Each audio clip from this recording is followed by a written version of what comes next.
Baik, terima kasih. Kita akan lanjutkan kembali untuk menjawab pertanyaan dari jemaah masjid atau pesantren Nurul Syarofah. Kami persilakan berikut kepada Ustadz Lukman. Silakan.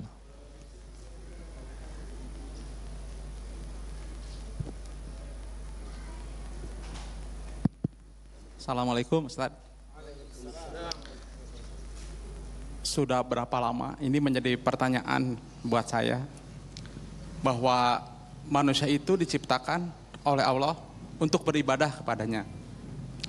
Terus manusia itu tujuan akhir itu bagaimana bisa masuk surga. Pertanyaan saya, kenapa saya sering melihat buat saya sendiri di lingkungan saya di mana gitu. Manusia kok malah mementingkan hal-hal dunia daripada beribadah kepada Allah yang tujuannya untuk kita semua bisa masuk ke surga.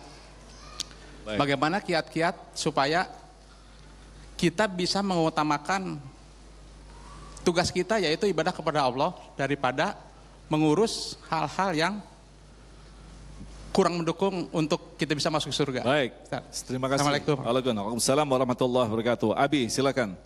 Mengapa manusia lebih mengurusi dunia? Barangkali kita harus merubah persepsi bahwa dunia pun adalah sesungguhnya alat untuk ibadah atau bagaimana? Ya. Abi, silakan.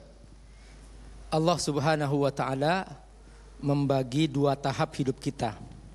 Tahap sementara namanya dunia, tahap abadi namanya akhirat.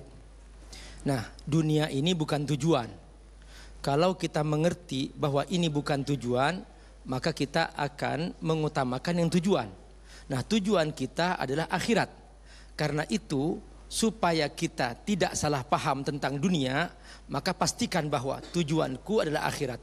Ini yang kata Allah, wabtaghi fima atakallahu darul akhirah wala tansa nasibaka minad dunya.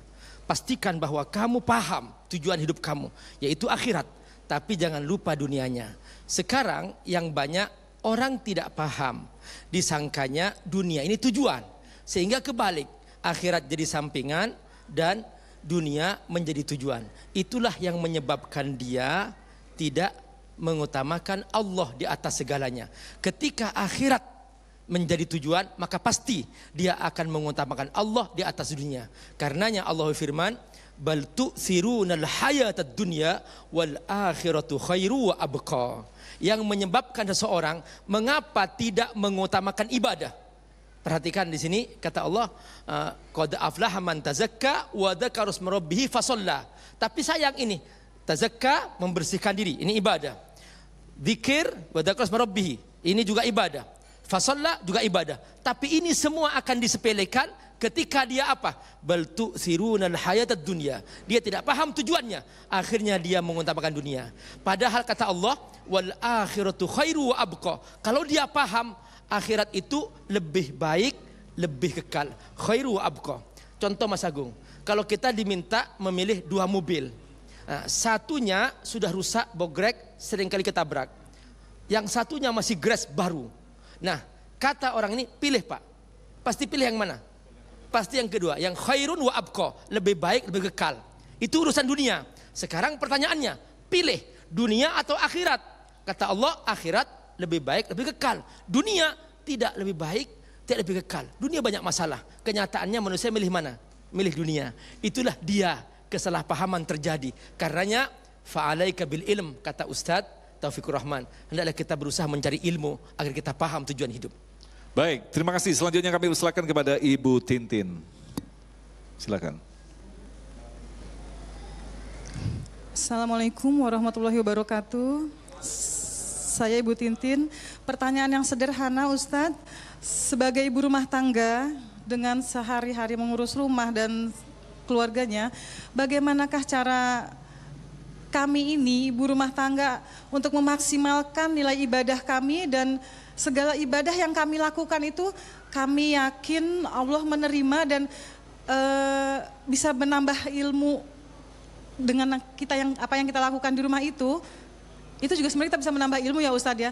Bagaimana merealisasikan ilmu yang kita dapat dengan mengurus rumah sehari-hari dan keluarga Ustadz. Baik. Terima kasih Ustadz. Assalamualaikum warahmatullahi wabarakatuh. Silakan Ustadz Taufik. Peran seorang ibu ini tentu saja, silakan. Ya, Al-Imam Nawawi bin Umar Al-Jawi dalam salah satu kitab yang beliau karang, Uququdul Zen fi Huquqiz Zaujain. Ini kitab tipis yang sudah jarang para bunda sekalian baca. Jadi Ustadz Agung dan juga Abi Amir Faisal, di zaman Nabi kumpullah para perempuan-perempuan ibu rumah tangga lantas memberikan resolusi ke Rasulullah. Protes. Ya Rasul, iya enak laki-laki ya Rasul, ada Jumatan, terus bisa jihad di jalan Allah, berperang, meninggal, lantas syuhada. Kami perempuan gak ada ya Rasulullah. Nabi senyum, Nabi jawab, jihadukunna fi baitikinna. Jihad kamu hai para ibu, jihadnya di rumah.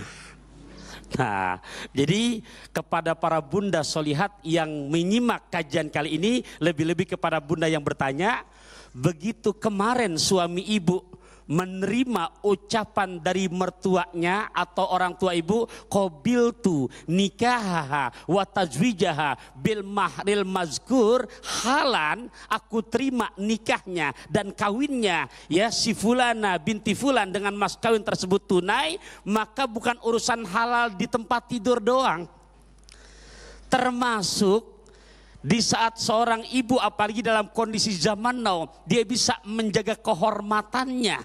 Baik di saat suami bersamanya, lebih-lebih di saat suami tak bersamanya.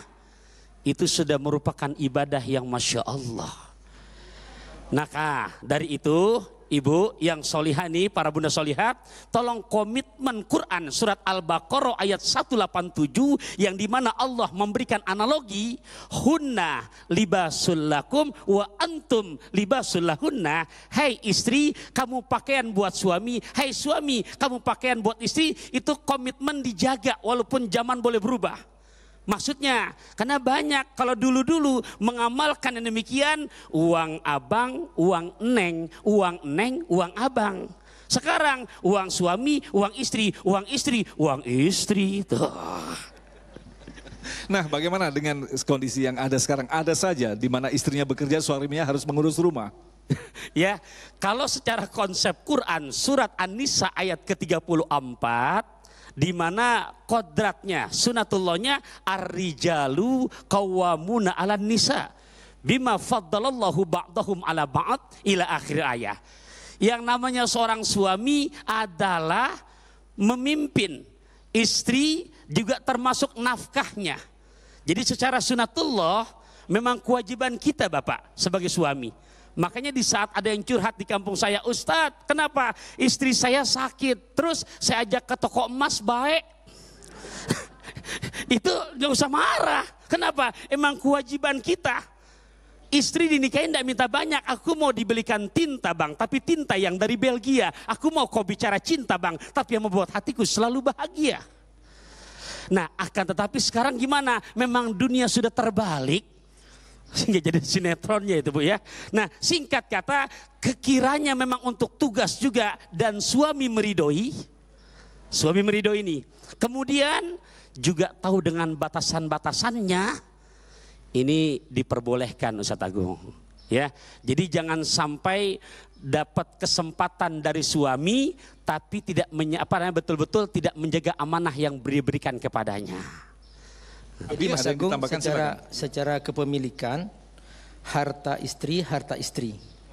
Nah ketika istri ternyata bersedekah kepada suami, babnya bukan bab kewajiban, tapi babus sedekah.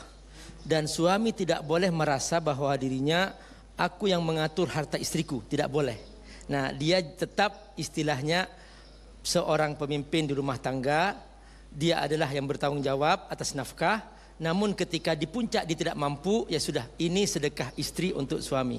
Dan ada yang kebalik Mas Agung, dia langsung merasa wah itu mana hartamu aku kasih, itu nggak boleh. Itu nggak boleh. Tetap dia ini karena kebaikan istri. Dan ada sering istri pandai menabung, ketika suami membutuhkan dia meminta pun harus tetap ada perjanjian dengan istrinya atau seperti apa? Sukarela istri.